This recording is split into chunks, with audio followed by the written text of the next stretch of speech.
Hi friends, स्वागत है आप सभी का आज के इस वीडियो में। आज हम पढ़ेंगे एक्सरसाइज 1.3।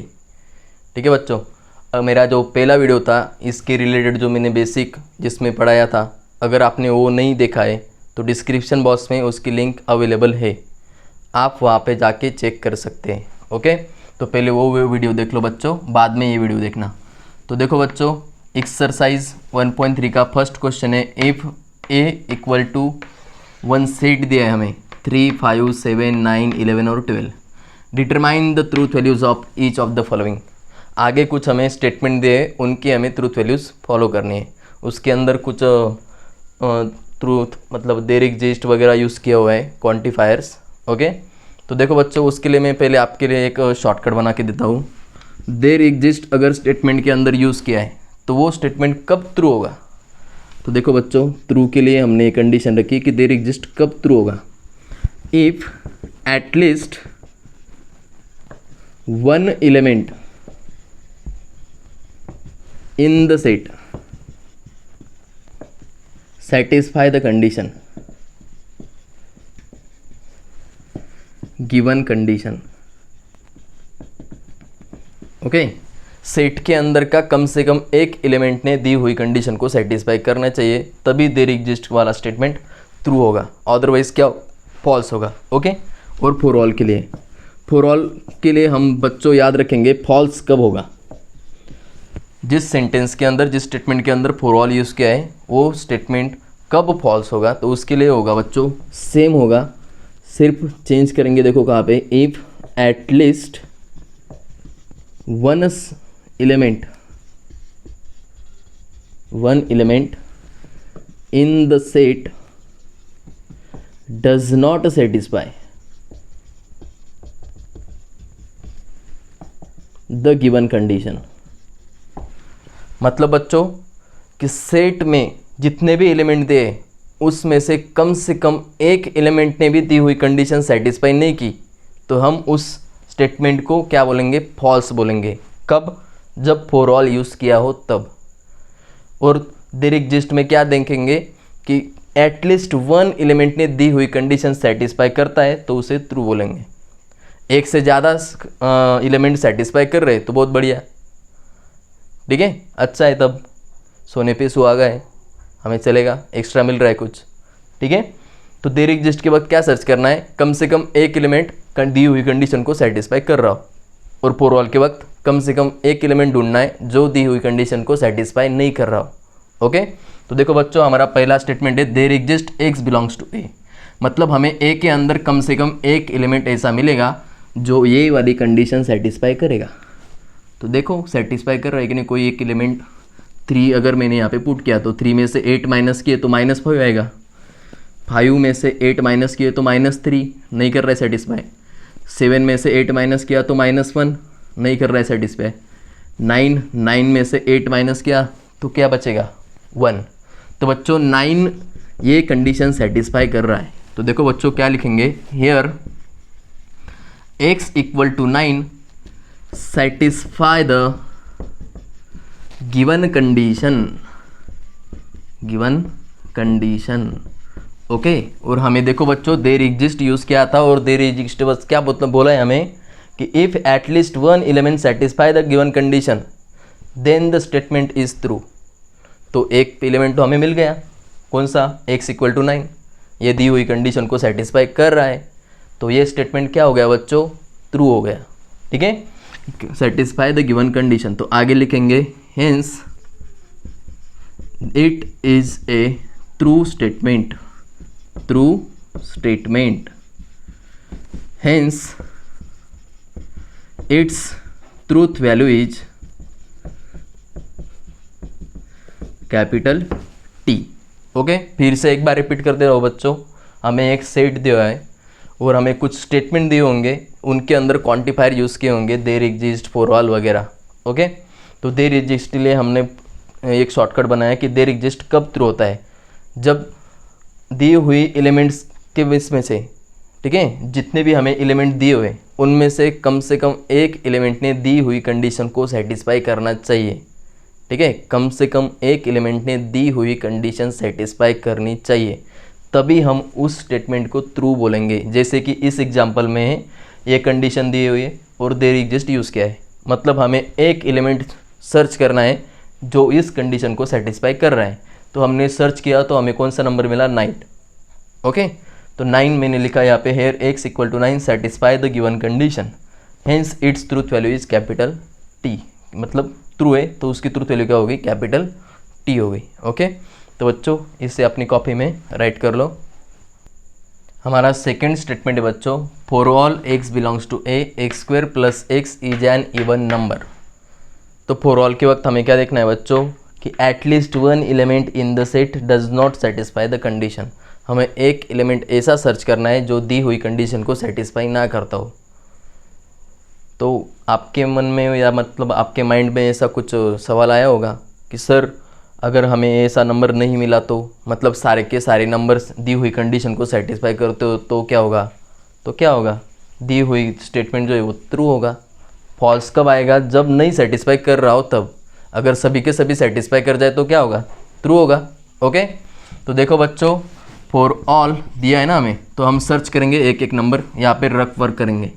तो x square plus x is an even number, तो एक्स की जगह मैं पहले 3 चेक कर रहा हूँ। तो 3 का स्क्वायर कितना हो गया बच्चों, 9, और एक्स की जगह फिर से 3 रखा, तो 9 + 3 12। तो ये तो सेटिस्फाई कर रहा है, सेटिस्फाई नहीं करने वाला हमें ढूंढना है। 12 इवन नंबर है बच्चों, ये सेटिस्फाई कर रहा है। नेक्स्ट 5 चेक करेंगे, 5 का स्क्वायर किया कितना हुआ 25, प्लस हमने 5 किया तो 25 + 5 30, ये भी सेटिस्फाई कर रहा है। 7 का स्क्वायर होता है बच्चों 49, 49 + 7 कितने हो गए 56, तो 56 भी सेटिस्फाई कर रहा है बच्चों। हमने चेक किया 9 का स्क्वायर होता है बच्चों 81 + 9 इज इक्वल टू 90, 90 भी इवन है, ये भी सेटिस्फाई कर रहा है 9। नेक्स्ट एलिमेंट है बच्चों 11 का स्क्वायर किया तो कितना हो गया बच्चों 121 + 11, तो 121 + 11 कितना हो गया 132, तो ये भी क्या है बच्चों इवन नंबर है। 12 का स्क्वायर करेंगे तो 144 + 12 तो कितने हो गए बच्चों 156, तो ये भी इवन नंबर है। मतलब सारे के सारे नंबर दी हुई कंडीशन सेटिस्फाई कर रहे। तो उन्होंने तो वही बोला है ना कि all element belongs to A satisfy this condition, मतलब सारे के सारे नंबर इवन आएंगे जो इस कंडीशन को सेटिस्फाई करेंगे। ओके, तो उन्होंने जो बोला वो तो ट्रू है। तो हम क्या लिखेंगे, हेयर all the elements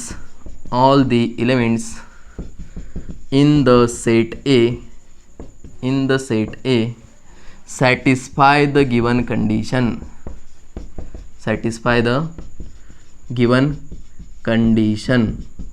तो सारे के सारे एलिमेंट सेटिस्फाई कर रहे कंडीशन, तो therefore the given statement is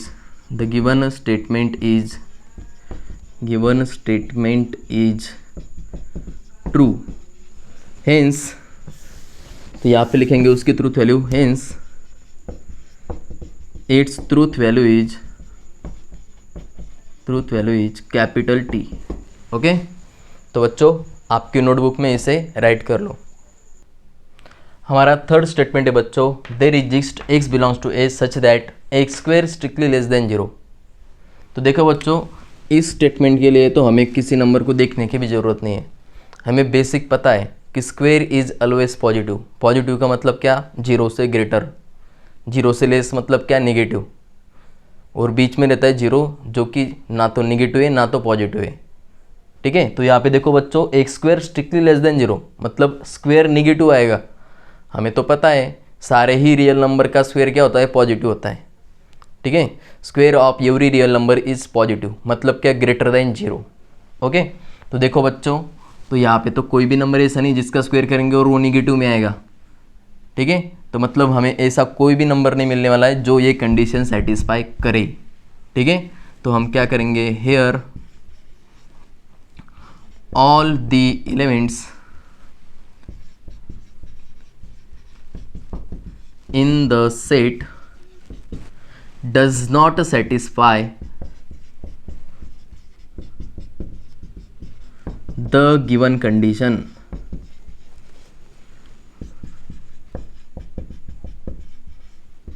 hence it is a false statement. तो ये कौन सा बच्चों, फॉल्स स्टेटमेंट है। तो ये अगर फॉल्स है तो इसकी ट्रूथ वैल्यू क्या होगी बच्चों, capital F. Hence its truth value is capital F. ठीक है बच्चों, अपनी कॉपी में लिख लो इसे। देखो बच्चों, हमारा फोर्थ स्टेटमेंट है, for all x belongs to A x is an even number. मतलब दिए हुए सेट के अंदर सारे के सारे नंबर जो है वो क्या है, इवन है। ऐसे उन्होंने बोला है कि सारे के सारे नंबर जो कि इस सेट में वो सारे के सारे इवन है। ठीक है, तो चलो चेक करते हैं। 3 इवन है बच्चों, नहीं 3 तो इवन नहीं है, लेकिन उन्होंने तो बोला कि सारे के सारे इवन है। और हमारा शॉर्टकट भी क्या बोलता है बच्चों, if at least one element in the set does not satisfy the given condition then for all is false. मतलब ये फॉर ऑल वाला स्टेटमेंट क्या हो जाएगा, फॉल्स हो जाएगा। अगर हमें एक भी ऐसा एलिमेंट मिल जाएगा जो ये कंडीशन सेटिस्फाई नहीं करे। ये कंडीशन क्या है कि एक्स जो एक स्टेटमेंट के मतलब वो जो सेट है, सेट के अंदर के जो कोई एलिमेंट है वो क्या होंगे, इवन होंगे। तो लेकिन हमें तो एक नंबर ऐसा मिल गया जो इवन नहीं है। ठीक है, तो 3 और अकेला 3 ऐसा नहीं जो कि इवन नहीं है, 5 भी इवन नहीं है, 7 भी नहीं है, 9 भी नहीं है और 11 भी नहीं है। ठीक है, और उन्होंने तो फॉर ऑल बोला है कि सारे के सारे नंबर इवन होंगे। मतलब ये जो स्टेटमेंट है बच्चों ये क्या है, फॉल्स है, सफ़ेद झूठ है। ओके, तो हम क्या लिखेंगे बच्चों, हेयर एक्स इक्वल टू कौन से नंबर सेटिस्फाई नहीं कर रहे, 3, 5, 7, 9, 11 are does not satisfy the given condition।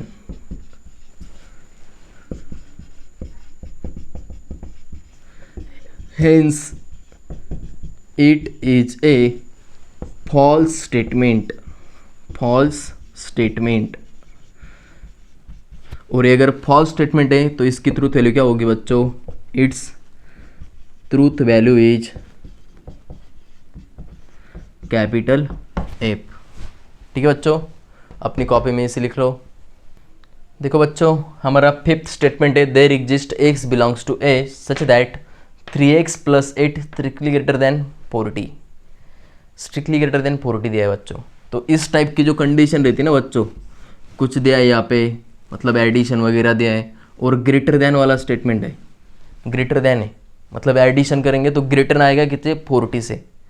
तो ऐसे क्वेश्चन के लिए ना बच्चों, सेट के अंदर से सबसे बड़ा वाला नंबर उठाओ, अगर वो सेटिस्फाई करेगा तो ठीक है।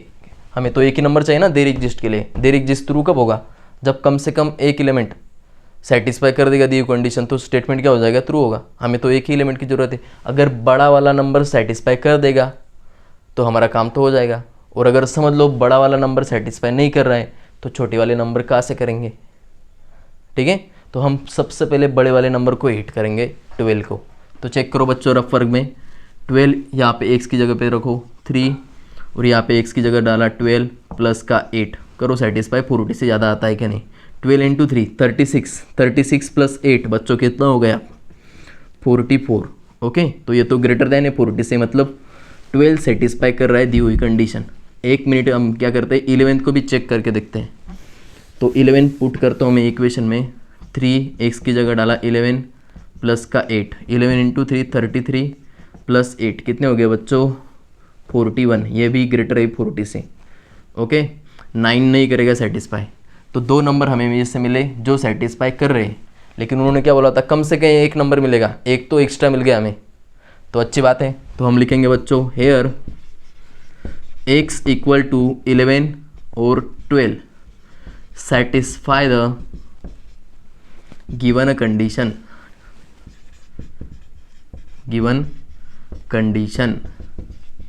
ठीक है, hence it is a true statement।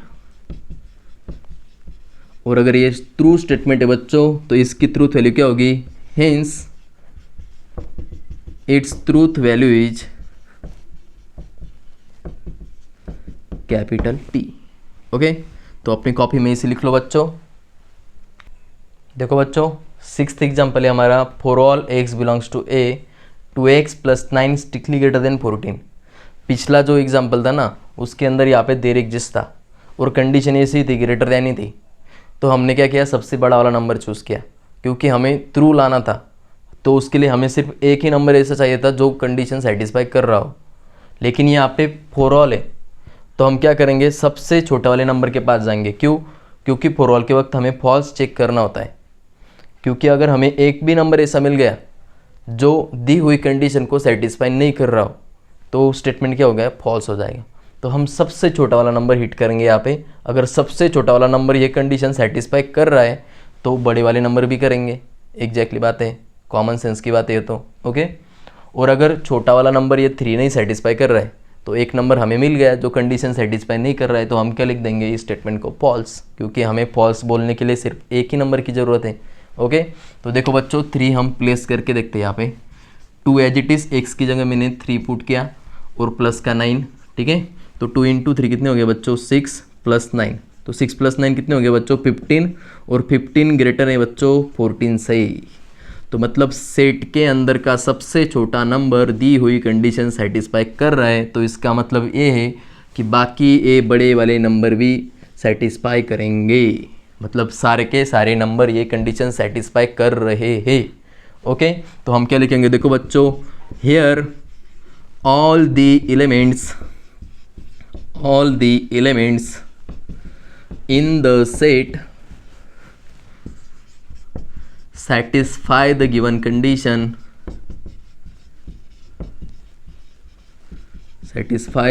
condition,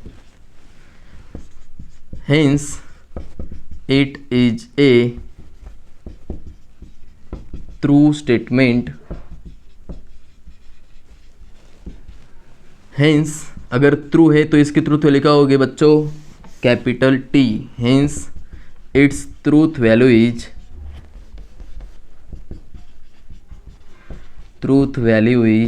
capital T। तो ये हमारे एक क्वेश्चन नंबर 1 का आखिरी एग्जाम्पल था बच्चों। इसे भी आप नोटबुक में उतार लो, राइट कर लो। तो देखो बच्चों क्वेश्चन नंबर 2 है हमारा, right the dual of each of the following.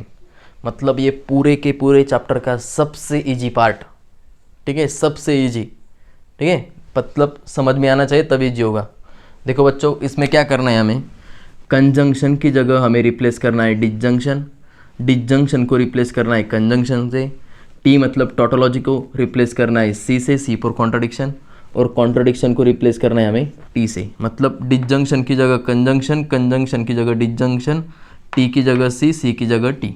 Okay, तो देखो बच्चों पहला एग्जांपल है p disjunction q conjunction are. तो p as it is, disjunction की जगह conjunction, Q as it is, conjunction की जगह डिसजंक्शन, और r as it is. First का आंसर हो गया बच्चों, इतना इजी टॉपिक है। सेकेंड देखो p as it is, conjunction की जगह disjunction, q as it is, conjunction की जगह डिसजंक्शन, और r v as it is. Okay, third example देखो बच्चों, पी डिसजंक्शन की जगह conjunction, Q as it is, ये कंजंक्शन की जगह disjunction, r as it is, disjunction की जगह कंजंक्शन, और s as it is. Okay, तो नेक्स्ट फोर्थ एग्जांपल बच्चों, p as it is, conjunction की जगह डिसजंक्शन, निगेशन को हमें छेड़ना नहीं है, उसे वैसे की वैसे रहने देना है, और क्यू भी as it is. Okay, next fifth example बच्चों, bracket as it is, negation as it is, p as it is, disjunction की जगह conjunction, Q as it is, conjunction की जगह डिसजंक्शन हो जाएगा, निगेशन ऑफ आर, कंजंक्शन की जगह disjunction, और ये s as it is. Okay, और सिक्स्थ का एग्जांपल है बच्चों, negation p as it is, conjunction की जगह हो जाएगा disjunction, negation q as it is, conjunction की जगह डिसजंक्शन, ब्रैकेट पी डिसजंक्शन की जगह कंजंक्शन, क्यू कंजंक्शन की जगह डिसजंक्शन, निगेशन ऑफ आर।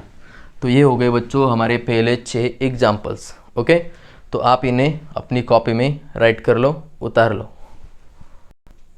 देखो बच्चों 7th एग्जाम्पल है हमारा, बड़ा ब्रैकेट है, negation as it is, P B as it is, disjunction की जगह हमें करना है सिर्फ conjunction, Q as it is, bracket closed, conjunction की जगह disjunction, P as it is, disjunction की जगह conjunction, negation as it is, Q as it is, conjunction की जगह disjunction, negation of S, bracket closed, okay.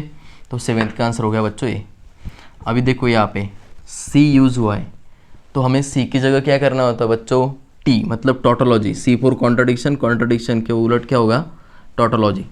तो सी की जगह मैंने टी रिप्लेस किया, डिजंक्शन को कंजंक्शन से रिप्लेस किया, ब्रैकेट पी, कंजंक्शन की जगह डिजंक्शन, ब्रैकेट क्यू, डिजंक्शन की जगह कंजंक्शन, और A R as it is, bracket को क्लोज कर देंगे। 9th एग्जाम्पल है बच्चों, negation of P as it is, disjunction की जगह conjunction, Q as it is, conjunction की जगह डिजंक्शन आर, और एक कंजंक्शन की जगह डिजंक्शन, और टी को रिप्लेस करेंगे हम सी से, ओके। तो लास्ट एग्जाम्पल है बच्चों क्वेश्चन नंबर 2 का, P as it is, disjunction की जगह कंजंक्शन, और एक क्यू, ब्रैकेट क्लोज, डिजंक्शन की जगह कंजंक्शन, और सी को रिप्लेस करेंगे हम टी से। और इधर मैंने आपके लिए 2 एक्स्ट्रा एग्जाम्पल लिख के रखे, जिसे आपको सॉल्व करके कमेंट के अंदर टाइप करना है, ओके। तो बच्चों ये चारों एग्जाम्पल अपनी कॉपी में राइट कर लो। देखो बच्चों क्वेश्चन नंबर 3 हमारा स्टार्ट हो गया है। Write the negation of the following. हमें कंपाउंड स्टेटमेंट के निगेशन राइट करने होंगे, ठीक है। तो देखो बच्चों हमें पहला एग्जाम्पल दिया है, x + 8 ग्रेटर दैन और इक्वल टू 11 और y - 3 इक्वल टू 6, और इन दोनों को कनेक्ट करने के लिए और का यूज़ किया है। तो देखो बच्चों निगेशन करने से पहले हमें दिए हुए स्टेटमेंट का सिंबॉलिक फॉर्म राइट करना होगा, ठीक है। तो चलो बच्चों करते हैं सिंबॉलिक फॉर्म राइट। तो देखो बच्चों p कौन सा स्टेटमेंट है ये, इसे हम लिखेंगे p, x + 8 ग्रेटर दैन और इक्वल टू 11, और सेकेंड स्टेटमेंट को हम लिखेंगे q, y - 3 इक्वल टू 6, और दोनों को ज्वाइन करने के लिए बच्चों कौन सा यूज़ किया है, और का सिंबल क्या होता है बच्चों, डिजंक्शन, ये वाला सिंबल। तो बच्चों therefore symbolic form of the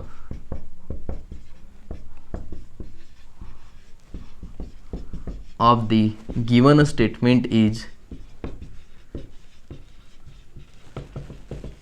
क्या हो गया बच्चों, इसका symbolic form p disjunction q, okay. तो हमें इसका अभी निगेशन का फॉर्मूला याद है, क्या है था बच्चों, therefore negation of p disjunction q is equal to, क्या होता है बच्चों, p का भी निगेशन होता है, और डिजंक्शन की जगह कंजंक्शन, और q का निगेशन भी होता है, ओके।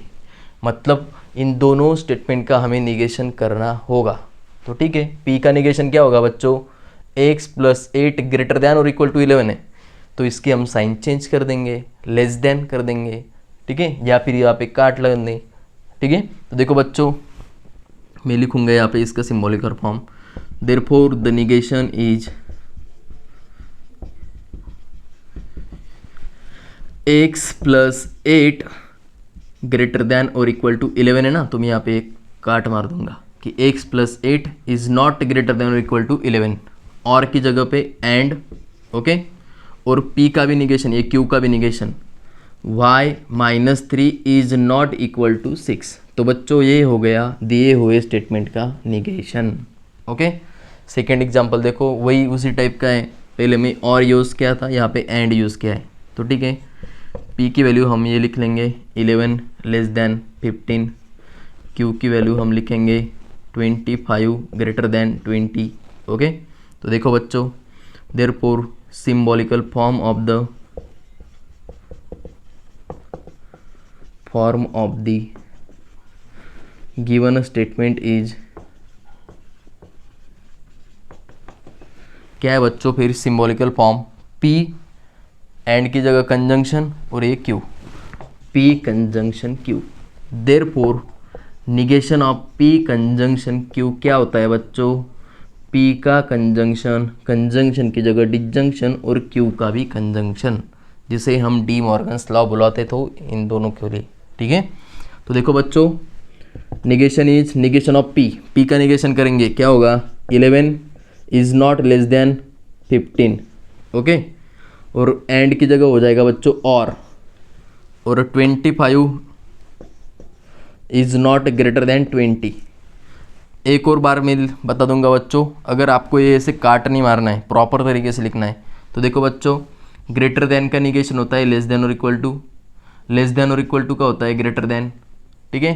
तो ऐसे आप कर सकते हैं, और इक्वल टू का होता है नॉट इक्वल टू, ऐसे, तो अगर आपको ऐसे काट नहीं मारना है तो लेस देन की जगह आप कर दीजिए ग्रेटर देन और इक्वल टू, और यहाँ पे ग्रेटर देन की जगह कर दिए लेस देन और equal to.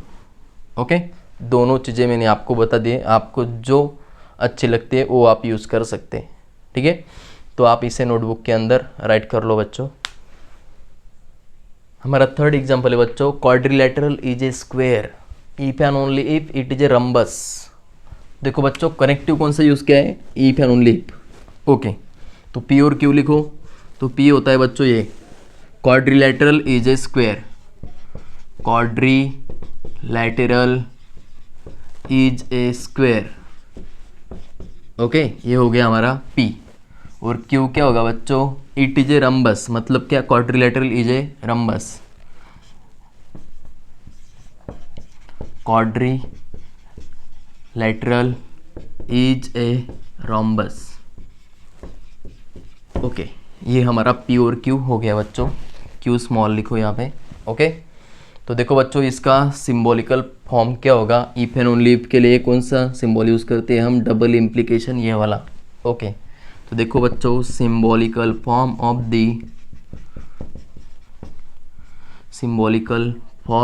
The given a statement is P double implication Q। Okay, तो हमें P डबल इम्प्लीकेशन Q का निगेशन करना होगा।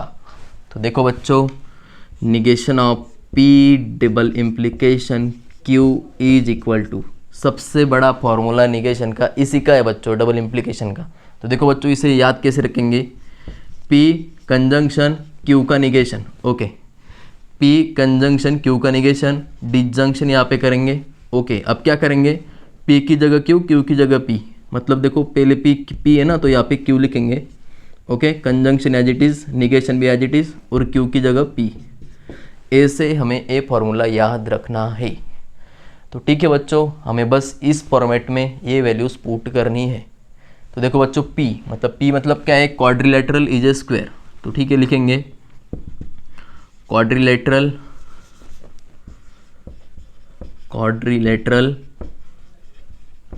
Is a square. Okay, conjunction के लिए क्या करेंगे बच्चों, एंड, निगेशन ऑफ क्यू का निगेशन करेंगे बच्चों, it is not a rhombus, negation के लिए नॉट लगाना होगा बच्चों, it is not a rhombus. Okay, फिर डिजंक्शन के लिए बच्चों और। ओके, क्यू कंजंक्शन, तो क्यू लिखेंगे बच्चों पहले, क्यू क्या है, फिर quadrilateral is a rhombus, quadrilateral is a rhombus. Okay, conjunction के लिए बच्चों फिर से एंड लगाएंगे, निगेशन ऑफ पी का निगेशन करेंगे। तो क्वाड्रिलेटरल वर्ड हमने पहले यूज़ कर लिया, तो अभी क्या करेंगे, इट इज करेंगे, इट इज और नॉट लगाएंगे निगेशन के लिए, it is not a square. Okay बच्चों, तो ये हो गया हमारा दिए हुए स्टेटमेंट का निगेशन। ओके, इसे अपनी कॉपी में राइट कर लो। देखो बच्चों, फोर्थ एग्जाम्पल है, it is cold and raining, मतलब ठंड भी है और बरसात भी है। ओके, अच्छा है, बात है। तो देखो बच्चों, पहले इसका सिंबॉलिकल फॉर्म लिखेंगे, इट इज़ कोल्ड, इसको हम लिखेंगे P, it is cold. Okay, Q को हम लिखेंगे इट इज़ रेनिंग, मतलब बरसात भी है। ओके, तो इसका सिंबॉलिकल फॉर्म क्या हो गया बच्चों, therefore it's symbolical form is P, and के लिए बच्चों कंजंक्शन और रेनिंग के लिए Q। Okay, P conjunction Q, therefore negation of P conjunction Q क्या होता है बच्चों, निगेशन ऑफ P कंजंक्शन की जगह डिजंक्शन और Q का भी निगेशन। ओके, तो इस फॉर्मेट में हमें राइट करना होगा ये स्टेटमेंट। P का निगेशन मतलब इट इज कोल्ड है ना, तो यहाँ पे क्या करेंगे, it is not cold, it is not cold. Okay, cold नहीं है। डिजंक्शन की जगह क्या करेंगे, और, मतलब एंड की जगह और Q का भी निगेशन, मतलब it is not raining, it is not raining. तो ये हो गया बच्चों हमारा फोर्थ एग्जाम्पल का negation, it is not cold और इट इज़ नॉट रेनिंग। ठीक है। और फिफ्थ देखो बच्चों अभी क्या दिया है, if it is raining then we will go and play football. अगर बरसात आएगी तो हम जाएंगे और फुटबॉल खेलेंगे। बहुत ही बढ़िया प्लान है बच्चों। ठीक है, बरसात आएगी तो जाएंगे और फुटबॉल खेलेंगे। तो ठीक है, तो बच्चों यहाँ पे क्या मिस्टेक होती है देखो, इट इज़ रेनिंग ये हो गया बच्चों P, then we will go ये भी एक स्टेटमेंट है, एंड यहाँ पे कनेक्टिव की तरह है बच्चों, प्ले फुटबॉल, प्ले फुटबॉल ये भी एक स्टेटमेंट है, मतलब एक साथ 3 स्टेटमेंट का कॉम्बिनेशन है। तो हमें ध्यान से देखना होगा बच्चों, ई फॉर देन भी यूज़ किया है, मतलब इम्प्लीकेशन भी है। तो देखो बच्चों मैं पहले इनको नाम दे दूंगा, इसे पी, इसको क्यू और इसको आर। ओके, तो देखो बच्चों पी स्टेटमेंट है हमारा it is raining, it is raining. Okay, Q statement क्या है बच्चों, we will go, we will go. Okay, और आर स्टेटमेंट है बच्चों play football. Okay, play football. Okay, ठीक है। तो देयरफॉर सिंबॉलिकल फॉर्म इज,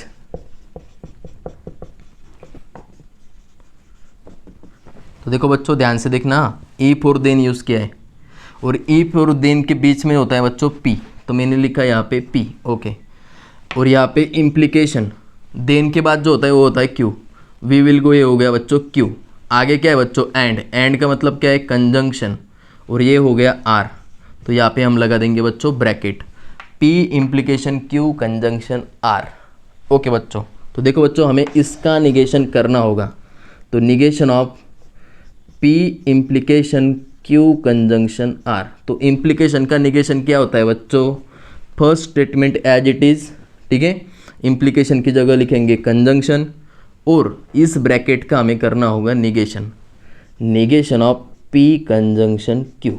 तो देखो बच्चों क्या हो जाएगा, P conjunction as it is और ब्रैकेट का निगेशन करना है ना, तो निगेशन ऑफ पी और कंजंक्शन की जगह डिजंक्शन और क्यू का भी निगेशन। ओके, तो इस फॉर्मेट में हमें राइट करने होंगे ये स्टेटमेंट। ओके, देखो बच्चों तो पी कंजंक्शन मतलब क्या, पी क्या है, इट इज़ रेनिंग, लिखेंगे हम इट इज़ रेनिंग, कंजंक्शन है इसके लिए हम लिखेंगे यहाँ पे and, negation of P, negation of P मतलब क्या, सॉरी निगेशन ऑफ क्या होगा बच्चों, क्यू होगा, मेरे से पी लिखा गया है, निगेशन ऑफ क्यू, यहाँ पे P conjunction negation of Q conjunction R होगा, यहाँ पे एक क्यू डिजंक्शन यहाँ पे लिखेंगे आर। ओके, तो उसे थोड़ा सा सुधार लो, it is raining and negation of q, q का निगेशन वी विल गो, मतलब क्या होगा इसका negation, we will not go. Okay, negation हो गया, डिजंक्शन की जगह लिखेंगे बच्चों और निगेशन ऑफ आर, आर क्या है बच्चों, प्ले फुटबॉल, तो क्या करेंगे, फुटबॉल नहीं खेलेंगे, we not play football. Okay बच्चों, तो ये हो गया इसका निगेशन। ठीक है, तो इसको आप अपनी नोटबुक में राइट कर लो। ठीक है, देखो बच्चों 6th एग्जाम्पल है √2 इज ए रैशनल नंबर। तो देखो बच्चों इसका सिंबॉलिकल फॉर्म क्या होगा, थोड़ा सा थिंक करो, विचार करो इसके बारे में। √2 इज ए रैशनल नंबर, तो ये तो सिंपल स्टेटमेंट है बच्चों। ठीक है, इसका सिंबॉलिकल फॉर्म क्या होगा, सिर्फ statement P, √2 is a rational number, simple statement है बच्चों। तो सिंपल स्टेटमेंट का निगेशन कैसे करते हैं, इज के बाद नॉट लगाना है सिर्फ। ठीक है, तो निगेशन ऑफ पी हो गया बच्चों इसका सिंबॉलिकल फॉर्म, और √2 is not a rational number. Okay, अभी देखो बच्चों एग्जाम्पल नंबर 7, 8 और 9, ये जो है बच्चों ये क्वांटिफाइड स्टेटमेंट है। तो एक बात ध्यान से रखना, ठीक है, कि जब भी क्वांटिफाइड स्टेटमेंट का निगेशन कर रहे हो तो देखो बच्चों फॉर ऑल की जगह क्या रिप्लेस करोगे, फॉर ऑल से रिप्लेस करना देयर एग्जिस्ट को, मतलब देयर एग्जिस्ट, ओके, या फिर फॉर सम, देयर एग्जिस्ट की जगह जान दो, फॉर ऑल की जगह फॉर सम करना, मतलब कुछ के लिए, ओके। और आर के बाद मतलब जो हेल्पिंग वर्ब होते हैं लैंग्वेज के, इज, आर, वॉज, वेयर, उनके बाद नॉट लगाना है, ओके। और अगर ये सिंबल यूज़ किया है फॉर ऑल, तो उसके हम रिप्लेस करेंगे देयर एग्जिस्ट से, और देयर एग्जिस्ट को रिप्लेस करेंगे फॉर ऑल से, ओके। अगर सिंबल में यूज़ किया है तो फॉर ऑल को देयर एग्जिस्ट है, देयर एग्जिस्ट को फॉर ऑल से, और अगर वर्ड में लिखा है फॉर ऑल या फिर सिर्फ ऑल है तो उसको लिखेंगे फॉर सम, ठीक है। और कई बार कुछ होता है कि फॉर ऑल नहीं लिखा होता, फॉर एवरी होता है, फॉर एवरी, ठीक है, तो फॉर सम उसके वक्त में, ओके। तो ये हमें ध्यान रखना है बच्चों क्वांटिफाइड स्टेटमेंट का निगेशन करते वक्त। तो देखो बच्चों, हमारा 7th एग्जाम्पल ये क्वांटिफाइड स्टेटमेंट है, all natural numbers are whole numbers, के सभी नेचुरल नंबर्स होल नंबर्स होंगे, ठीक है। तो ऑल यूज़ किया उन्होंने, तो हम क्या करेंगे बच्चों, ऑल को रिप्लेस करेंगे फॉर सम से, सम नेचुरल नंबर्स, और ये देखो बच्चों हेल्पिंग वर्ब आ गया आर, आर के बाद क्या करेंगे, नॉट लगाएंगे, are not whole numbers, okay. तो ये हो गया बच्चों 7th का निगेशन। अभी देखो बच्चों, फॉर ऑल यूज़ किया है, तो फॉर ऑल को किससे रिप्लेस करना है, देयर एग्जिस्ट है, x belongs to N, N square plus N plus 2, each के बाद क्या करेंगे, नॉट लगाएंगे, डिविजिबल बाय 4, ओके। ये हो गया 8th का एग्जाम आंसर। और 9th में देखो बच्चों, देयर एग्जिस्ट यूज़ किया है, तो उसको देयर एग्जिस्ट को रिप्लेस करेंगे हम फॉर ऑल से, for all x belongs to N such that x minus 17 less than है, तो लेस देन का क्या हो जाएगा बच्चों, ग्रेटर देन और इक्वल टू 20, ओके। तो यहाँ पे हमारा क्वेश्चन नंबर 3 फिनिश होता है बच्चों। इन चारों एग्जाम्पल्स को आप अपनी नोटबुक में राइट कर लो अच्छे से, ओके। देखो बच्चों, अभी हमारा लास्ट क्वेश्चन है, write the converse, inverse and contrapositive of the following statement. हमें कुछ स्टेटमेंट दिए होंगे, उनका हमें क्या करना है, कॉन्वर्स, इनवर्स और कॉन्ट्रापॉजिटिव राइट करना है। तो देखो बच्चों, पहला स्टेटमेंट है, if x strictly less than y then x square strictly less than y square, okay. तो देखो बच्चों, पहले में हमें क्या करना है, पी राइट करना है। तो इफ और देन के बीच में जो होता है वो होता है P, x strictly less than y, ये हो गया बच्चों पी। क्यू कौन सा होता है बच्चों, जो देन के बाद में आता है वो होता है Q, x square strictly less than y square, okay. तो सबसे पहले होता है बच्चों कॉन्वर्स, तो ठीक है बच्चों, converse of P implication Q is क्या होता है बच्चों, कॉन्वर्स फिर क्यू इम्प्लाइज पी, ओके। मतलब हमें क्यू पहले लिखना है और बाद में पी, ठीक है। तो देखो बच्चों, एक्स स्क्वायर मतलब if x square strictly less than y square then x strictly less than y, ये हो गया दिए हुए स्टेटमेंट का कॉन्वर्स। अभी हमें राइट करना है इनवर्स। तो देखो बच्चों, inverse of P implication Q is क्या होता है, negation of P implication negation of Q, मतलब पी स्टेटमेंट का निगेशन और क्यू स्टेटमेंट का भी निगेशन, मतलब पी और क्यू अपनी ही जगह पे रहेंगे, सिर्फ उन दोनों का क्या करना है, निगेशन। तो देखो बच्चों, इफ एक्स लेस देन की जगह क्या हो जाएगा बच्चों, ग्रेटर देन और equal to y, okay. Then as it is x square, फिर से लेस देन की जगह ग्रेटर देन और इक्वल टू वाई स्क्वायर। तो ये हो गया बच्चों इसका इनवर्स। अभी होगा बच्चों कॉन्ट्रा पॉजिटिव। तो देखो बच्चों, लास्ट है Contra positive of P implies Q is क्या होता है बच्चों, देखो कॉन्ट्रा पॉजिटिव इसी का कॉन्वर्स कर लेंगे, निगेशन ऑफ क्यू पहले आ जाएगा और निगेशन ऑफ पी बाद में, मतलब पी और क्यू की पोजीशन चेंज करनी है बस, ओके। तो यहीं पे कर लेंगे, इसे आगे लिखेंगे और इसे बाद में। देखो बच्चों, इनवर्स से ही कॉन्ट्रा पॉजिटिव राइट करना है हमें। इस कंडीशन को पहले मतलब इफ और देन के बीच में लिखेंगे इसको, और इसको बाद में लिखेंगे देन के बाद। तो देखो इफ़ ये condition x square greater than और equal to y square, then अब ये कंडीशन लास्ट में एक्स ग्रेटर देन और इक्वल टू वाई। तो ये हो गए बच्चों कॉन्वर्स, इन्वर्स और काउंटर पॉजिटिव। ध्यान से देखना, कॉन्वर्स के अंदर क्या होता है, पी और क्यू की पोजीशन चेंज हो जाती है, ठीक है। तो क्यू पहले आ जाएगा, पी बाद में। तो क्यू क्या था बच्चों, ये था x square strictly less than y square, और पी था एक्स लेस देन वाई।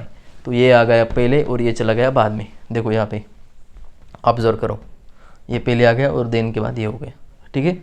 अभी इन्वर्स क्या है, इन्वर्स के अंदर क्या है, सिर्फ निगेशन यूज हुआ। पी और क्यू दोनों अपनी ही जगह पे, लेकिन दोनों में क्या ऐड हुआ है बच्चों, सिर्फ निगेशन। तो निगेशन कर लो।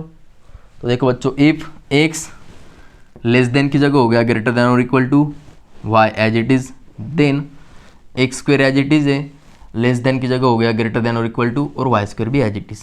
अभी क्या करना है, काउंटर पॉजिटिव। काउंटर पॉजिटिव में क्या होता है, इनकी पोजीशन चेंज हो जाती है। देखो बच्चों निगेशन क्यू पहले और निगेशन पी बाद में, ओके। तो क्या करेंगे, इसे आगे लिखेंगे इफ और देन के बीच में, और इसे बाद में। वही क्या है हमने, ठीक है। तो फर्स्ट एग्जांपल समझ में आया हो बच्चों, इसे अपनी नोटबुक में उतार लो, राइट कर लो। देखो बच्चों सेकंड जो एग्जांपल है वो थोड़ा कॉम्प्लिकेटेड है। कॉम्प्लिकेटेड मतलब क्या है कि पी और क्यू की पोजीशन उन्होंने चेंज करके रखी है, इफ बाद में देन वाला पार्ट आगे। तो इसे क्या करेंगे, हम अपने फॉर्म में राइट कर लेंगे पहले। तो देखो बच्चों if the woman in the family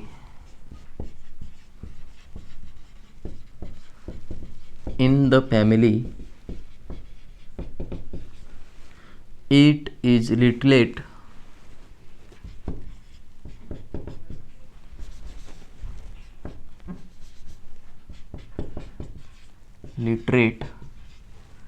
then family becomes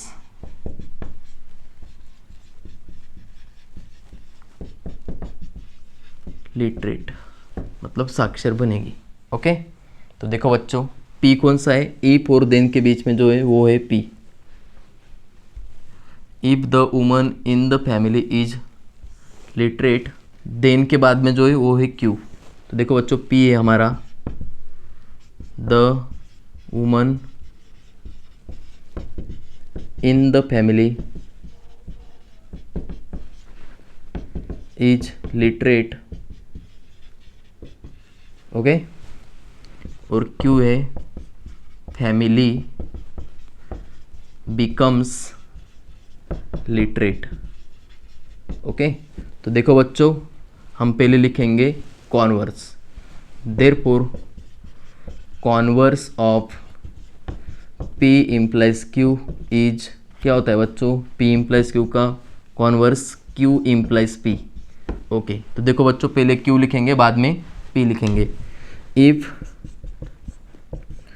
family becomes literate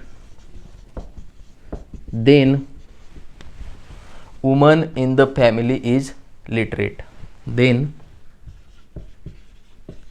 woman in the family is literate, okay.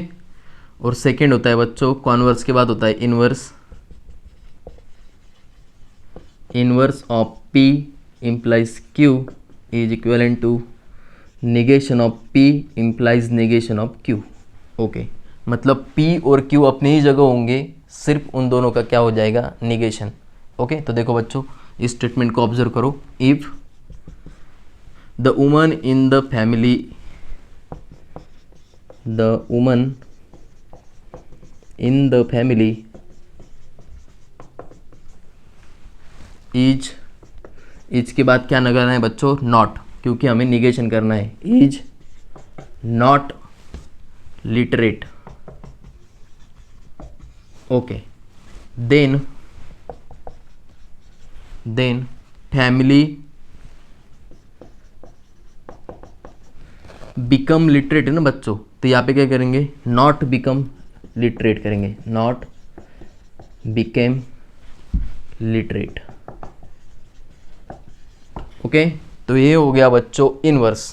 और इनवर्स का ही अगर हम कॉन्वर्स कर देंगे तो बन जाएगा कॉन्ट्रा पॉजिटिव। क्या बन जाएगा? Contra positive. ओके, तो मैं वो आपके लिए होमवर्क के लिए छोड़ता हूँ।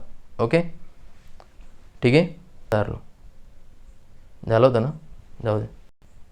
देखो बच्चों, थर्ड एग्जाम्पल है, if surface area decreases then pressure increases. Okay, तो देखो बच्चों, पी को आइडेंटिफाई करो। इफ और देन के बीच में होता है पी और देन के बाद होता है क्यू। ओके, तो पी लिखो, क्या है? Surface area decreases. ओके, ये हो गया पी। और क्यू है बच्चों pressure increases. Pressure increases. Okay, P और क्यू लिख ले। अभी बच्चों हमें लिखना है converse. Therefore converse of P implies Q क्या होता है बच्चों? क्यू इम्प्लाइज पी होता है। तो कुछ नहीं बच्चों, प्रेशर इंक्रीजेस को यहाँ पे लिखना है इफ और देन के बीच, और सरफेस एरिया डिक्रीजेस इसको बाद में, देन के बाद में। तो देखो, if pressure increases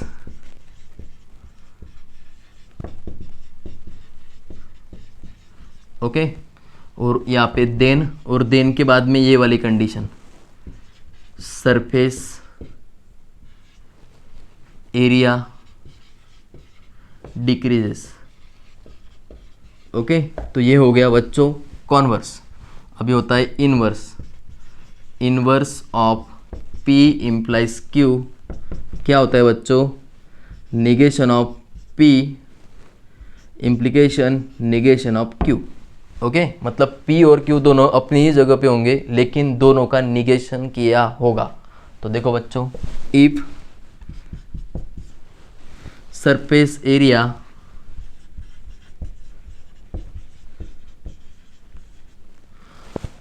does not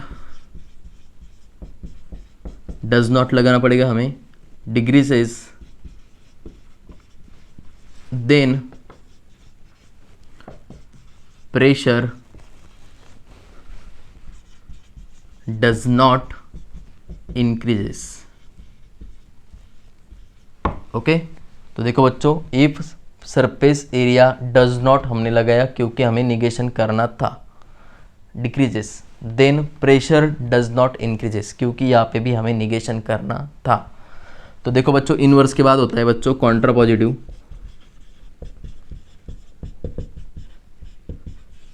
okay, तो कॉन्ट्रा पॉजिटिव के अंदर क्या करते हैं बच्चों? Contra positive of P implication Q क्या होता है? Negation of Q implication negation of P. मतलब ये वाली कंडीशन पहले और ये वाली कंडीशन बाद में। तो इसी से सॉल्व करेंगे बच्चों। If pressure does not increases, pressure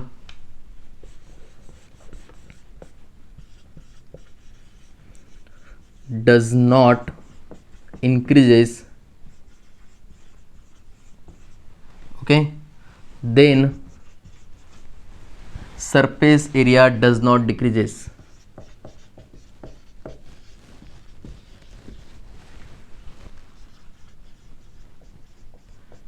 does not decreases। Okay, तो इसका स्क्रीनशॉट निकाल लो बच्चों, नहीं तो नोटबुक में राइट कर लो। हमारा लास्ट एग्जाम्पल है बच्चों इस एक्सरसाइज का और आज के वीडियो का। देखो बच्चों क्या है, if voltage increases then current decreases. ठीक है, वोल्टेज अगर बढ़ रहा है तो करंट डिक्रीज हो रहा है। तो देखो बच्चों, पी होता है इफ और देन के बीच में, और देन के बाद होता है क्यू। तो देखो बच्चों, पी है वोल्टेज इंक्रीजेस। ओके,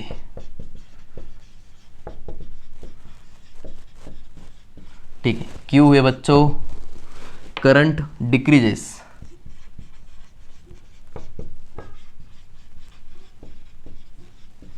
ओके, तो देखो बच्चों, कॉन्वर्स ऑफ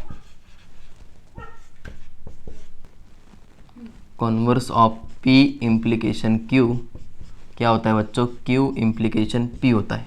मतलब करंट डिक्रीजेस यहाँ पे होगा और वोल्टेज इंक्रीजेस उधर होगा। तो देखो बच्चों, if current decreases then voltage increases.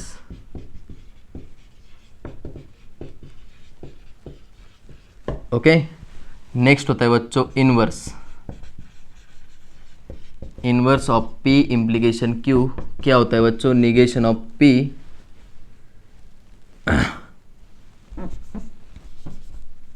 यहाँ पे इज लिखो बच्चों, is negation of P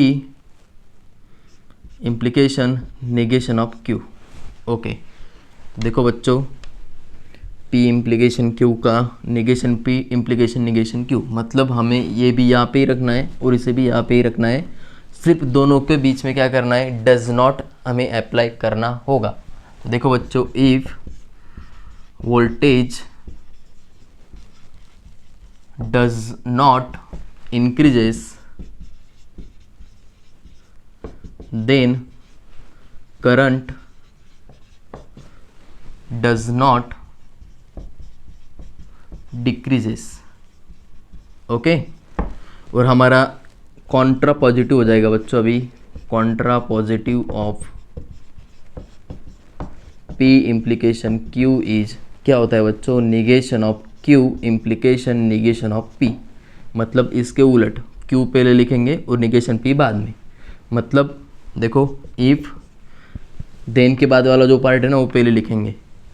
current does not in decreases, current does not decreases. Okay, और उसके बाद लिखेंगे देन, और ये वाला part voltage does not increases, voltage does not increases. Okay, तो बच्चों यहाँ पे होती है हमारी एक्सरसाइज 1.3 फिनिश। ओके, अगर आपको वीडियो पसंद आई हो तो प्लीज़ हमारे चैनल को सब्सक्राइब करो और वीडियो को लाइक भी करो। ठीक है, तो इसी के क्वेश्चन के बेस पे मैं आपको एक होमवर्क दे रहा हूँ जिसको आपको कन्वर्स, इनवर्स और काउंटर पॉजिटिव राइट करना है। देखो बच्चों, if number is even then it is divisible by 2। ओके, अगर नंबर इवन है तो उसे 2 से डिवाइड किया जा सकता है। इसे आपको सॉल्व करना है और कमेंट में राइट करना है। ओके, ये आज का आपका होमवर्क है। ठीक है बच्चों, तो वीडियो को ज़रूर लाइक करो बच्चों और हमारे चैनल को फिर से सब्सक्राइब करो। थैंक यू फ्रेंड्स, फिर मिलेंगे अगली वीडियो में।